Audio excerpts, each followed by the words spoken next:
Hello and welcome to Hide and Seek. And today's episode is Your 3-year-old is Still in Charge. So during these conversations of hide and seek, it's a raw and honest exploration of how societal conditioning has taught many of us to swallow our words and dim our light. Each episode weaves together personal stories of transformation, examining how childhood messages like don't rock the boat, keep the peace, and be seen, not heard, create adults who struggle to voice their needs, dreams, and dissent, and who we are. But this isn't just about identifying the problem. We celebrate the profound shifts that occur when people finally give themselves permission to speak up, have deeper relationships, stronger boundaries, more fulfilling careers, and a sense of alignment with their core values. So today, I'm choosing this topic, this title, because I've spent the last week with my 2-year-old grandson who has a 3-year-old brother who also has this week his stepbrother, who's 10. So there's a lot happening in the house, and he's really acting out. He's been like a 2-year-old tantrum every minute you say no, or every time everybody else goes up the stairs, but the gate gets closed on him, or every time people go outside to like cut the grass and they don't want to deal with a 2-year-old. They just want to get it done. And he sees that door slamming on him over and over again. And he's not talking. He can't express himself.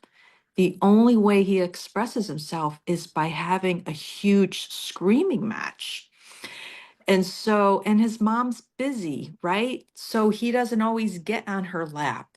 And I'm realizing as I'm watching this is when it forms. So the other two ladies, Sunshine, Alana, we all work on helping adults heal and release the patterns that aren't working for us, right?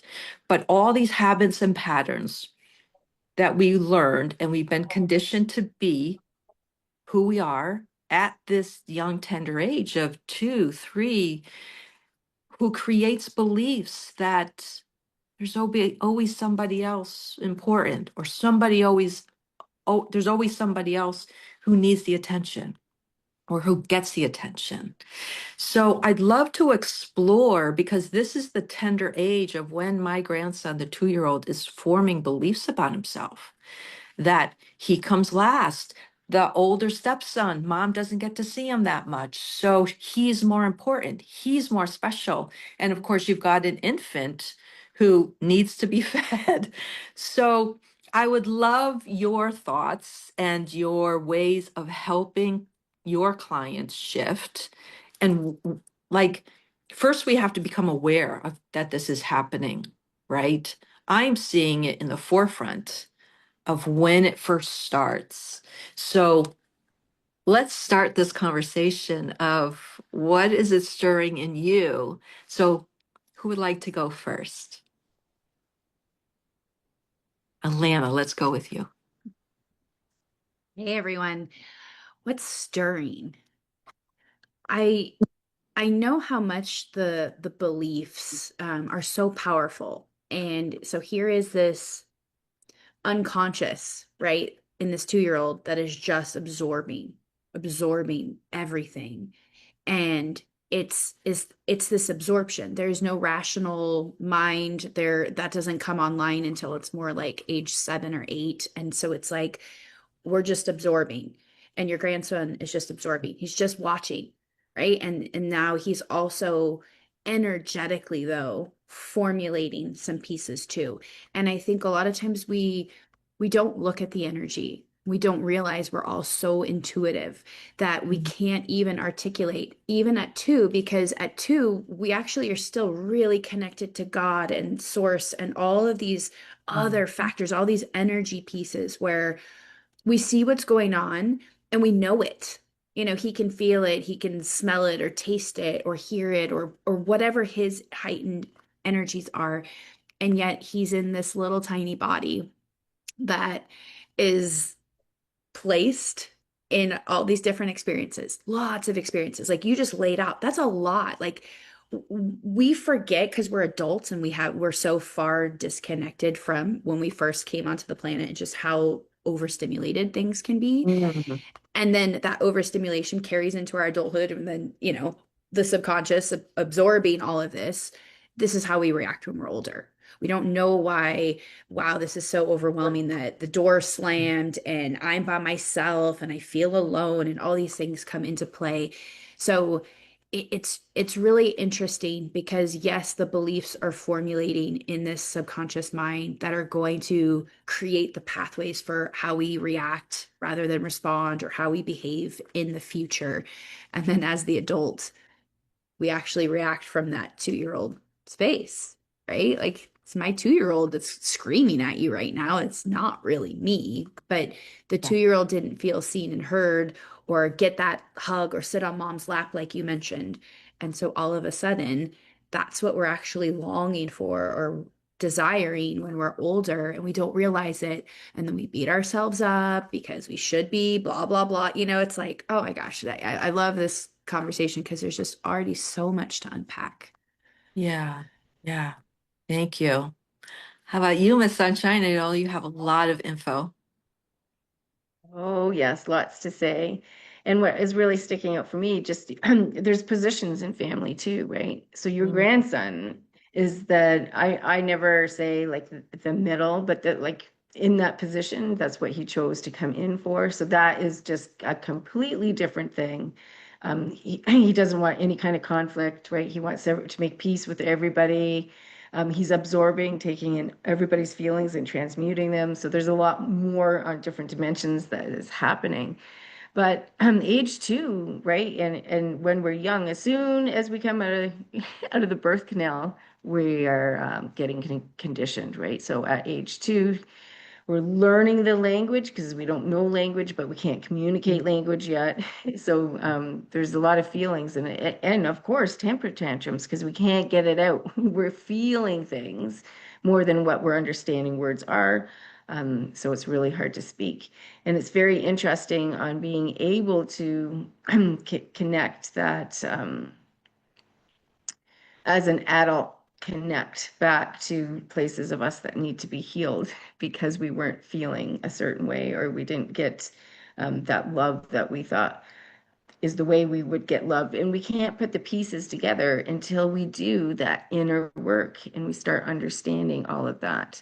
Um, and to kids too, not necessarily, well, at this age that we're talking about, the world revolves around them. So if something isn't going their way, it's their fault, right? That's done Mhm. consciously and unconsciously and done for many years, right? So there's all that occurring too. So that is part of the programming. And you know what? The funny thing is, like you say, Jacqueline, all we need is that awareness. All we need is that acceptance that, whew, yeah. And it takes 15 to 25 minutes to heal that inner child. And it's absolutely beautiful. I have a couple of examples that I've personally had happen in the last days that really fit into what we're speaking about today. So thank you. Yeah, thank you. And it brings up a thing. So I have heard that there's even some parenting styles today that they don't say the word no to their children. I don't know how that's possible. In order to keep my grandson safe, I'd have to like say no because they just keep going back over. If they want to put their finger in an electric plug, they're obsessed with it until they're able to do it, right? But we have to keep them safe.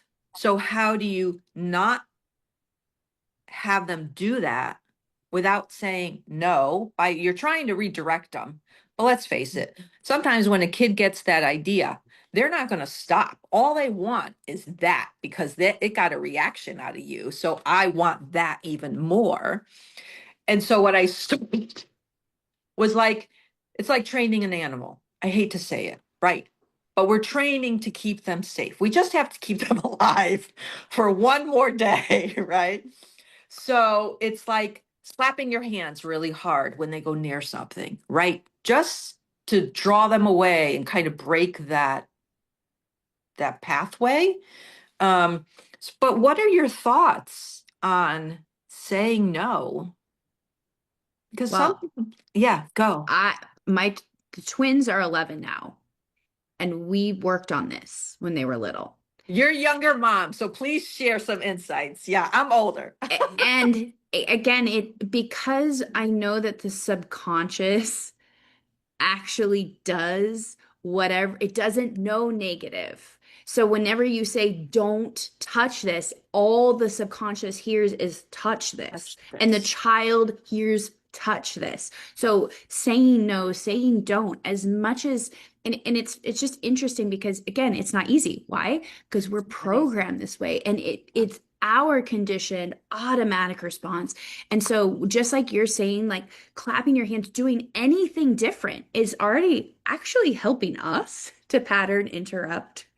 But now Yeah. you're helping the child to focus and direct them where you want them to go, Yeah. which we don't do in the world. And so Yeah. it could be as much as like, don't do that or no, they get excited. And so it becomes, how do I change the game? How Yeah. do I play fun and be like, hey, and hey, and even, but again, it can become another pattern. And this is, I mean, now I'm going into a Yes. whole rabbit hole of Right. like why They're I all don't, still it's patterns, still right? It's just habits. what habit and pattern do we want to instill in them? Yeah. Because if I constantly say, hey, and there's that energy, because again, it's Yes. about the energy beneath it. So it's like, what Right. is that intention? What is that frequency? And the child's hearing, like, ooh, I'm getting in trouble. I shouldn't do this. Or, ooh, Mm. this is kind of fun. So how do we play Mm. fun back? So it's like, Yeah. whether it's like, sneaking up on them and tickling them and grabbing them and taking them somewhere else, or this is why Mm. it's like we have the plug holders and you do certain things that you can, but you're Yeah. constantly redirecting. Yeah. So here's the shiny ball over here. Ooh, is this fun? And like now you're playing. And again, to me, like this is what we suck at as adults We do. We because really do. you already painted the Yeah. picture that dad's going out to cut the grass, which nobody wants to do. It's a Right. have to do. And then you've got mom who's like, I'm busy. I got to go do this. All because why? We can't deal with the child. We don't have the Yeah. time and energy, but we don't know how to play. We don't know how Yeah. to be a kid. And so Mhm. it becomes, how can we make it fun to distract? Yeah. And it's, I mean, I'm starting to realize like this sounds all well and good, and this is all just to prevent no. But at some point, this is how we also get conditioned to be distracted most of our life too. So it's like, Right. oh gosh, if Right. I'm It's constantly distracting you from your truth is I am curious. So yes. the other Yes. side of playing with it is Oh, allowing them the choice. I can't hear you. You can't hear me? Can you hear me, Sunshine? Oh, I can't hear you. Yeah? You can't hear me still? Can you? I can hear you. Am I frozen? I I don't know. No, you're not frozen. Can I hear you, I can Sunshine? hear, yeah, I don't know. I can hear Alana though. I can hear everyone. Now I can hear both of you. Okay. Well, then that's the energy or the power of this. But here's the thing, when my kids were younger, it became what is okay. And so whether you kind of safety proof things, but you also are giving them the opportunity to be curious within reason. And to me, this starts to get when you're older, when you don't have the flexibility to go do the thing that you want to try or check out or play in, usually there's some parent telling you no, you can't do it. So, for example, it's kind of like if my kid wants to play with fire, we're immediately like, nope, you don't get to do that. But what if I created a safe scientific kind of experiment thing that you only get to play with the fire and here's you've got your metal bowl or you're just going to light this thing here. I'm allowing you to be in that creative, curious place, but I'm also putting in the parameters or the boundaries to say, this is what I'm okay with. Hunter he wanted to everything was a drum for him. So it's like, it's not a no. No, you can't just keep taking pens away or anything, a stick, anything you'd find, And everything, right? But then it was also like, okay, well, we can also give you a hammer and a nail, and here's this big stump that you can go pound away. yeah, And that might seem crazy, like, oh no, what if your child hits their thumb? It's their journey. They're here to learn the way they're here to learn. They're going to do what they're going to do. And if yeah, you can at least have the awareness to create the safety, create where you're not yes, telling them no, because you're actually already limiting their potential. yeah, Now, if he does hurt himself, he, I mean, yeah, I guess he could have nailed his thumb, but here's the reality: when we also trust that our children are brilliant and yes, they can do so much more. I mean, yes, my kids went to Montessori. Montessori is very much like the kid is capable. And yeah, so our kids were, we got safer knives that were more like the plastic, but they yeah, were cutting their own bananas and cutting their mm, own cucumbers at 2 years old. And so again, it's this level of, you could say, "Oh my God, like you're crazy," or you weren't very safe. But the yeah, reality is, no, we were within reason, but we were also going to allow the child to be fully capable to yeah, make their own lunches and clean up their own messes, or, the spilled milk or whatever it may be, instead of getting mad about it and telling them, no, you shouldn't have done that. It's, where's the rag? And you start asking questions. And then mm, it can even be, instead of saying no, is that what you should be doing right now? And then yeah, you, as they get older and they can communicate, is this a good choice? You're yeah, not saying it's either right or wrong or good or bad, because really there isn't any mhm. of that. We just perceive it that way because of our systems. But anyway, I love it. Absolutely. And we're a golfing family. So his mom gave him this cute little golf set. Um, but of course, swinging a golf club and, in the house with the infant around and a dog and like, oh.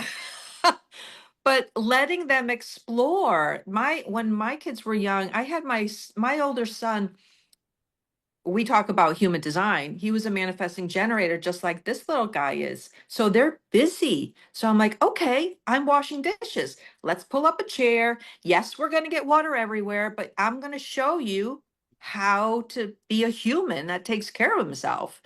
And thank God I did that, because he cooks, he cleans, he does all that. And now I'm trying to instill that in his son, right? That's why my son, his father, is a great human being, a great husband and partner, because he does all these things. So I love it, absolutely, and thank you for all of that insight. So I'm gonna practice that. it's going to stretch you. It's going to help you grow in so many ways, right? Like, this is where I always look at, as much as we think we're the parent who is here to impart our wisdom and teach our child, They're teaching us. totally, all I the time. always All- said that. Always said my kids taught me how to parent them, because there's no books on this stuff, right? And they're totally different. Yeah. So, And they're triggering us, yeah. which they're mirroring our own 2-year-old that's coming Yes. out. Yes, and that's the other thing I wanted to say, was that the mom has a lot going on, and I know she's in her head, right? Like, there's so much up here. And what I learned from my kids is that the more I clear my inner thoughts, the more they settle down. But when I was crazy and heightened and frustrated, they're acting it out for us. So I know that that's part of what's happening. So, sunshine, words of wisdom. Yes, how it's all interconnected. And Alana, I love that you have twins and you have one that's older too. But I always desired twins, but I got Irish twins because they came like months apart, right? And I always found that, so I have three altogether, but always found that what one had didn't think of, the other one was doing, right? So I honor and respect you, because yeah, it was a lot of fun. They And tag um, teamed. They Like do. there were Yes. two brains masterminding to move a stool over and Mhm. one climb over this, or like, you know. Mhm. And when one And was Jack, mad and stopped, the other one took over, right? I'm like, oh my God, Mhm. Yeah, where's and you Cal have gone? that with your grandbabies too. Yes, but they are our kids are our biggest teacher. I remember like people before we had kids, making statements and saying this and that, but you can't know until you do have kids, right? And it's for the rest of your life, and they're constantly teaching you. You might notice that one teaches you more than the other, and then it happens too with grandbabies, right? So another thing that I was thinking of is my grandson is 2. And he's just recently gone through a stage of no, right? Everything is no because he hears it so often. So Yes. he says it no matter what, right? No, no, no, no, no, no, no, no, no. So yeah, I don't even believe in language. And even if the child is not hearing the word necessarily, no, they're feeling that vibration and frequency and energy Yes. of it, right?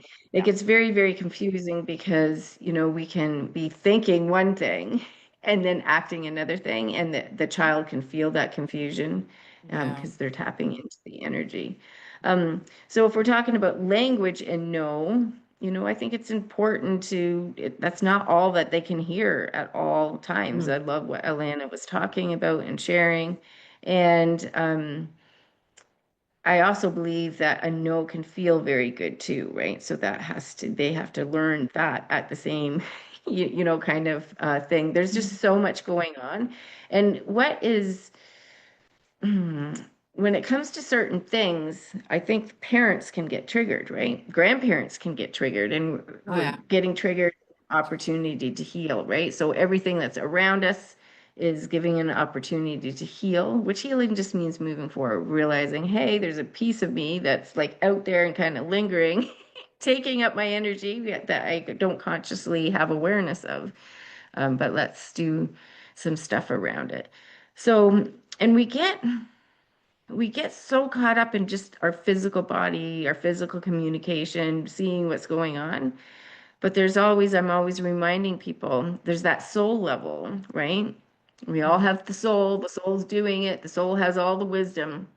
And if we just connect that way, we can go in and with our grandbaby on a soul to soul level and speak to them, right? And help them understand and not personalize it. And um, that is even more effective than doing the physical, like what we get caught up in. So, Yeah. give you an example. I was at an event on the weekend. I can't remember all details, but it was somebody that wasn't seeing their children. And we've all been through it to a certain degree, right? Um, and I just went in and did some work, kind of thing of him solely reaching those children, talking to them individually, and you could feel the amazing shift. You could feel, that connection.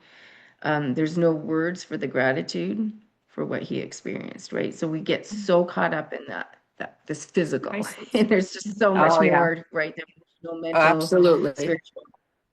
And I share that's because that's how I work, right? On those levels mostly. So yeah. So we can always go in and, explain why, right? That, mama's really busy right now, or because they personalize, right?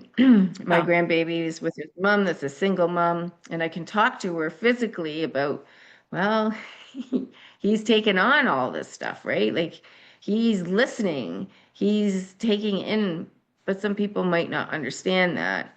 Um, but I can go in, I can't change something for somebody, but I can go in and talk to him on a different dimension, a different time. And, Yeah. and I understand too, it's part of his journey. So yeah, no is something that we hear so often. And, when the little ones start saying no to everything, come on, eat your thing, eat this, or come on, we're going, open the door, we're going, and you're getting no's all the time. It's the same, it's like they're reflecting on how they feel with a nose, right? Same thing. They're giving it right back to us, right? So Yeah. that Yeah. echoes of no's. Mm. Yeah, and we're constantly being triggered, right? We're so many people think, like I work a lot with physical pain, but to get out of physical pain, you have to look at the energies, you have to look at the emotions. Nothing is just physical, right? So, how can we? So, let's talk about because we work with more of adults, right? Unfortunately, I there's there's 8 billion people on the planet, right? I would say a good percentage of those people are still acting and getting triggered by those things that happened when they were 2, 3, 4, 5 years old, right? Because we are always conditioned and raised, whatever, however we were raised, we took on those habits and patterns, and we created beliefs, which are creating our lives. And how many people actually do personal development work to change? Personal development work, healing is all about changing our habits and patterns that no longer serve us, right? To stop the triggering, to become so neutral that we can just magnetize what we want and really start creating the life we dream of. So, what if we move into talking about first, we need awareness that we're even being triggered by that inner child, right?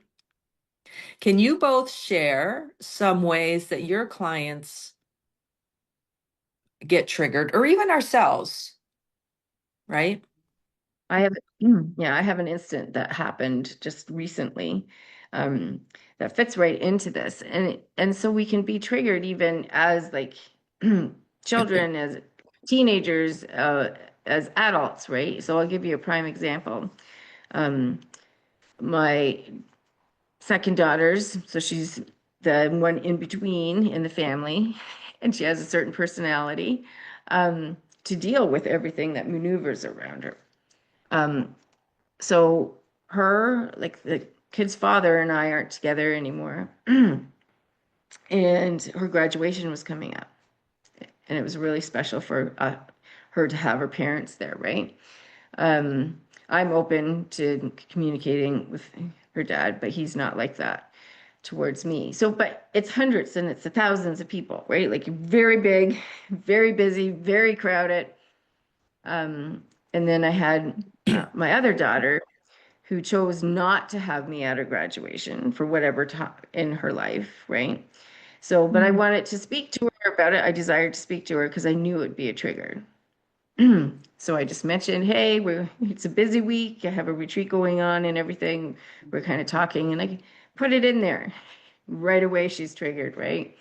Um, well, the person that you just, she was just triggered and stirred the pot, right? Stirred the pot in the family, grand celebration, and that's something that she's did. Um, so, reached out to her sister, did different things. And I know it's like energy that I don't have to use in that kind of behavior kind of thing if she's not seeing the trigger. Um, but it went into, but you guys can get together for that, but you're not able to get together for, the baby reveal or the first birthday party. Again, I wasn't invited to that, right? We did something separate, and that was her thing, right? She had a muffin made that I drove an hour to get a cupcake or whatever, to drive an hour away to get it to see what the reveal was. I was told to do that, right? So she's triggering, I wasn't at the graduation, I wasn't at the baby reveal, but I wasn't allowed and it was unspoken, right? She chose her father, right? Same with the first birthday party, right? Obviously, I had stuff for my grandbaby, like celebrations the way we did it, but we weren't invited. So she was getting triggered by those choices that she made, right? So that's an example of a grown adult, right? Almost 30. This grand celebrations happening with a sibling, and there's triggers, right? Back to graduation, back to, you know. So what do you do? Do you feed it at that time, or do you just allow her to process, right? And do all this stuff, right? Because she's not able to, but she's doing all this stuff and stirring the pot. So you just wait till everything calms down and you can have that conversation. So Yeah. I waited. She called a few times and I just, nope. And finally took the call again yesterday and she started right into it. But then was more open to hearing about the triggers, right? So that's a grand example of exactly what we're talking about, but it has to do with choices, right? Other choices as an adult. But we tend to not take responsibility and blame others, right? And kick and scream. And it's like a toddler thing when it happens. And it's just because of that hurt inside, right? Mm. Of maybe the choices that we've made, or the hurt maybe that they're far away and they can't attend themselves, right? Just different things. And Yeah. what is this triggering me? What do I have to heal? What is shown to me, kind of thing. So that's an example that just recently happened in days, right? Yeah. Yeah. Mm-hmm. And you bring up a really good point. So there's adult tantrums, right? Which become drama, which become, and they're feeling it and they're not sure, we're not sure what we're feeling, right? But either we cry or either we get upset with somebody, or if we escalate it and really go down that downward spiral, we're going to create a whole scene and a story around it and gather people to be on our side, right? Like, she did this to me, she's wrong, I'm right, this is why I'm like, it could become this whole thing. But the more we decompress and don't keep feeding it, we become neutral, the faster, hopefully, that will dissipate, with the goal in mind that at some point you're doing enough healing, enough releasing of these triggers so that it doesn't happen anymore. And I think that's the secret. That's the secret sauce. The beauty of doing personal development work is that I'm neutral. I'm no longer the drama queen or jumping into somebody else's drama queen. I can just have fun in life and think of my desires instead of fighting a battle or whatever it is. Yeah, But that's the sweet spot, right? That's the thing that has the bliss and the journey and the higher consciousness that, it's the juicy climax part of something when other things are going and you're understanding and remaining yeah, in yourself and not becoming not yourself because of yeah, somebody else, triggering off. So not jumping it in is there. very beautiful, like you're saying, like that you can just remain centered and in yourself and feel whatever feelings it's bringing up, and you're not caught up in it. That's just such a waste of energy, right? And life It's force to, yeah, waste of and time. it doesn't feel, it may not feel good to be like vomited on and like diarrhea and shit at the time, but if you can be, it's not a matter of taking it, it's a matter of, okay, what is this really showing, what is really transpiring, what shall I do at this point? It was very interesting. I was in a channeling thing early this morning when we do in class, and it was shared with me through spirit, through somebody else, that whew, your throat didn't say anything. Like, you closed off your throat, which is very odd for me. But that just recently happened, right? I wasn't doing any of this. Like, there was no sense of doing it. So, yes, when it was affecting other people or other family members, yeah, I had my moments where it was like, oh my God, this is such, like, why is this, to see other people upset and crying about it when it should be their celebration, right? Yeah, So, yeah. yeah. hmm But it Your all works thoughts? out. It does. Your thoughts, Alana? Well, kudos to you, Sunshine, because you just gave an example of someone else being triggered by you, but like you're in the neutral place. You're able to say, I wasn't invited. And that could be very triggering for you to, Mm. and when we can get to a place where we can talk about it and we're here and we're present and we're sharing it, we're not triggered anymore. But if I start giving you an example and I'm still crying and I'm working myself up right now, I'm still triggered. I didn't heal it. And I think that's really powerful Mhm. because, especially if we're an adult that is so used to living in the story and then retelling the story over and over and over. And it's just like any traumatic piece. It happened one time. You had this perpetrator that harmed you one time, but you do greater harm by reliving it over and over and over and over and Right. never letting Becoming it it. go. Yes. And then Yeah. it literally rewrites you, and that story becomes the belief. So Yeah.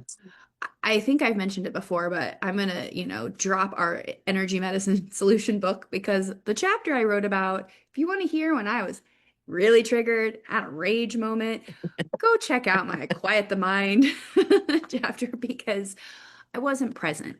And for me Mm, personally, mm, as I get older and older, I'm starting to really see that I feel the energy, but more and more I have the ability to articulate. So just like yeah. your grandson might not be able to articulate what he was feeling, but if this continues, and it may, because it might be his journey to learn, at some point he's going to start to realize, where were the energies? Like maybe the energies were always like avoiding him, and maybe he Mm, was too big and he became like he was trying to grab on and be the leech mm, or cord, and just take. And so I yeah. have people in my life like that. I feel like my mom can be that way, where the energy is just more, it's needy. It just wants something. Yes. I learned to Yes. go into the mountain. I learned to go down into the earth. I learned to hide. So Mm, here I am, like, mm, okay, but just like you said, Sunshine, you're learning not to have it come out. I'm the opposite. I'm learning to let it come out, which in that chapter, it was a volcano. And yeah. the energy was always, let me just play it safe and be quiet. And that meant I acquiesced. That meant I didn't speak Mm, my truth. So when I get triggered, now at 46, I am realizing where I created the situation. I didn't speak mm, up because I was hiding to be safe, and I can't do it mm, anymore. And so the trigger now becomes, this thing is happening, and it's happening more in the moment, where yes, I can feel my emotions coming in and I'm starting to get upset, and immediately I can say, "Oh, why am I upset? What am I not okay with?"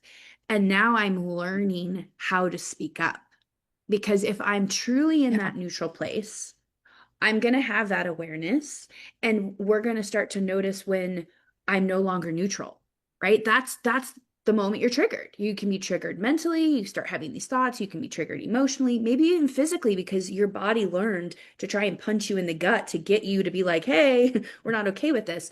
So all of a sudden you're having that symptom, you're aware of it.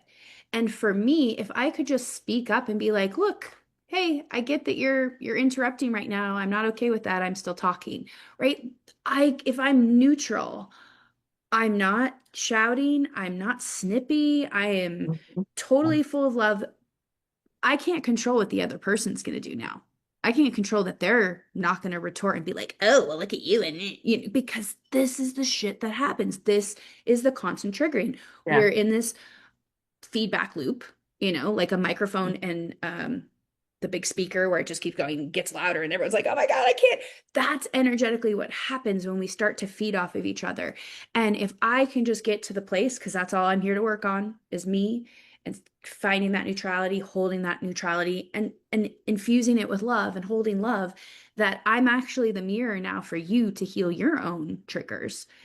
Now we can just have a Yeah. conversation. We can go back to being the 2-year-old that actually got to be curious and didn't get no, Yeah. right? Because imagine if I said, "Hey, I'm not okay with that." And they're like, "Nope, you don't get to tell me that." You know what I mean? Like, then I would be right back to that 2-year-old being told no. And I think that's energetically what I felt for so many years in my life, is Yeah. it immediately feels like you're this authority that's controlling me.